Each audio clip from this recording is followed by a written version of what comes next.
Friends, welcome to Sandhya குட்டி channel. இன்றைக்கி நம்ம சந்தியா குட்டி சேனல் மூலிமா ஒரு சூப்பரான south Indian favourite egg masala எப்படி செய்யுதுன்னு சொல்லிட்டு நம்ம பார்க்கலாங்க. இது எல்லாருக்குமே ஒரு ஃபேவரட்டான எக் மசாலாவாக இருக்கும். இந்த எக் மசாலா பார்த்திங்களன்னா சப்பாத்தி, பூரி, சாதம் எல்லாத்துக்குமே ஒரு சூப்பரான காம்பினேஷனாக இருக்கும்.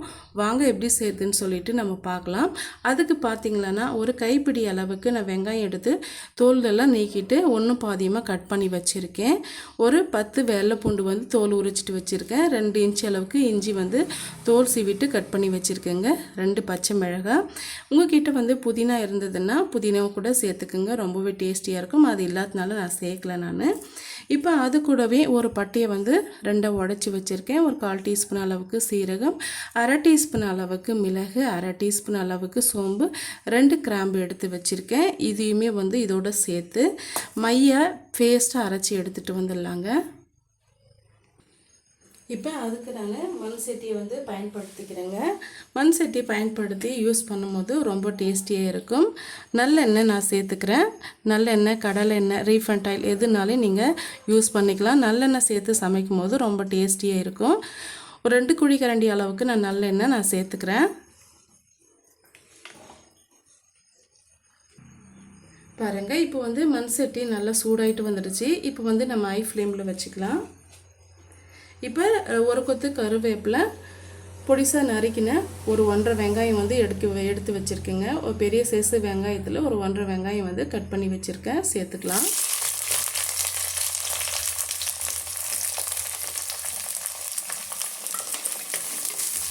நம்ம சேர்த்துருக்கிற வெங்காயம் நல்லா கலர் சேஞ்ச் ஆகிட்டு வரணுங்க. அதுக்குள்ளார நம்ம மசாலா அரைச்சி எடுத்துகிட்டு வந்துடலாம்.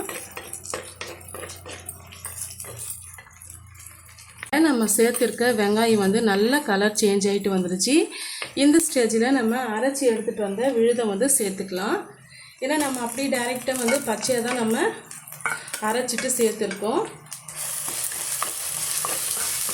சேர்த்துட்டு இப்போ இது கூடவே மீடியம் சைஸு 3 தக்காளி பழம் நான் எடுத்து வச்சுருக்கேங்க. அதையுமே நம்ம சேர்த்து விட்டுடலாம். மீடியமான ஃப்ளேமில் வச்சுக்கோங்க.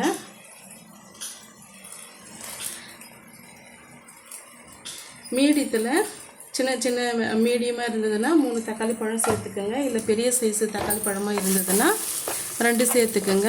நம்ம இன்றைக்கி எடுத்துருக்கிற முட்டையோட அளவுன்னு பார்த்திங்கன்னா நான் 10 முட்டை நான் எடுத்து வச்சுருக்கேங்க. கொஞ்சம் திக்கான கிரேவின்றதுனால நான் ரொம்ப புளிப்பாகவும் இருக்கக்கூடாது, ஆனால் நான் 3 தக்காளி பழம் நான் எடுத்திருக்கேன். இப்போ நம்ம மசாலா சேர்த்துக்கலாங்க. இன்றைக்கி நான் வெறும் மிளகாய் தூள் தான் நான் சேர்த்துக்கிறேன். நான் 1 டீஸ்பூன் அளவுக்கு வெறும் மிளகாய் தூள் சேர்த்துக்கிறேன். ஆல்ரெடி நம்ம பச்சை மிளகாய், மிளகு எல்லாம் நம்ம சேர்த்துருக்கோம். காரத்துக்கு ஏற்ப நீங்கள் சேர்த்துக்குங்க. ஒரு 1/4 டீஸ்பூனோட கொஞ்சம் குறைவாக மஞ்சள் தூள் சேர்த்துக்கலாம். ஒரு 2லேருந்து ஒரு 3 டீஸ்பூன் அளவுக்கு மல்லித்தூள் சேர்த்துக்கலாங்க. நம்ம தேங்காய் விழுது எதுவும் சேர்க்க போகிறதில்ல. நம்ம சேர்க்குற இந்த மசாலா தான் நம்ம கிரேவிக்கு ஒரு திக்கான கிரேவி நமக்கு கிடைக்கும். ஒரு 1/2 டீஸ்பூன் அளவுக்கு கரம் மசாலா சேர்த்துக்கிறேன். இங்கே விருப்பம் இருந்தால் சிக்கன் மசாலா கூட சேர்த்துக்கலாங்க.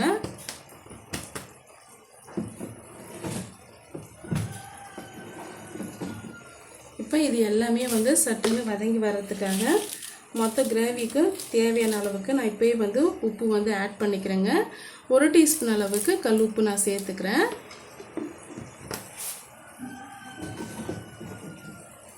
சேர்த்துட்டு இந்த பச்சை வாடை போகிற வரைக்கும் நல்லா மிக்ஸ் பண்ணி விட்டுக்கலாங்க. ஒரு 3 நிமிஷம் மீடியமான ஃப்ளேமில் வச்சு நம்ம இதை நல்லா வறுத்து விட்டுக்கலாம்.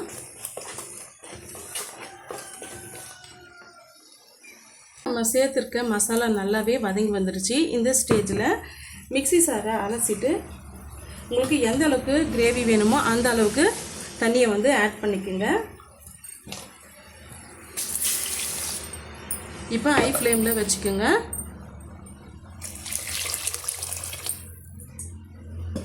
இப்போ இது மூடி போட்டு ஒரு 5 நிமிஷம் நல்லா கொதிக்க விட்டுடலாம்.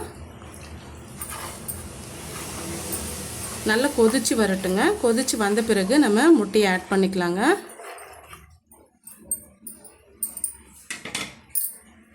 இப்போ நம்ம சேர்த்துருக்கிற கிரேவி வந்து நல்லாவே சுண்டி வந்துடுச்சு. இந்த ஸ்டேஜில் உங்களுக்கு எந்த அளவுக்கு முட்டை வேணுமோ அந்த அளவுக்கு சேர்த்துக்குங்க. நம்ம இன்றைக்கி மொத்தமாக 7 முட்டை நான் சேர்த்துக்கிறேன். நீங்கள் பாதியை கட் பண்ணிவிட்டு கூட சேர்த்துக்கலாம்.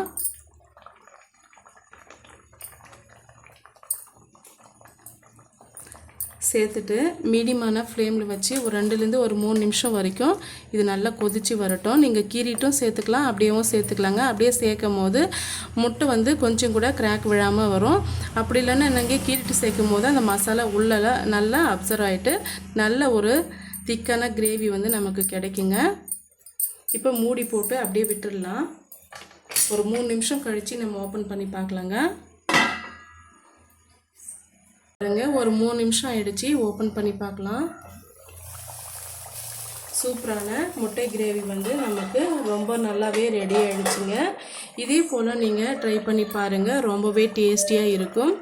இந்த முட்டை கிரேவி மசாலா வந்து உங்களுக்கு பிடிச்சிருக்குன்னு நினைக்கிறேன். பிடிச்சிருந்தால் மறக்காமல் சந்தியக்குட்டி சேனலுக்கு சப்ஸ்கிரைப் பண்ணுங்கள், லைக் பண்ணுங்கள்.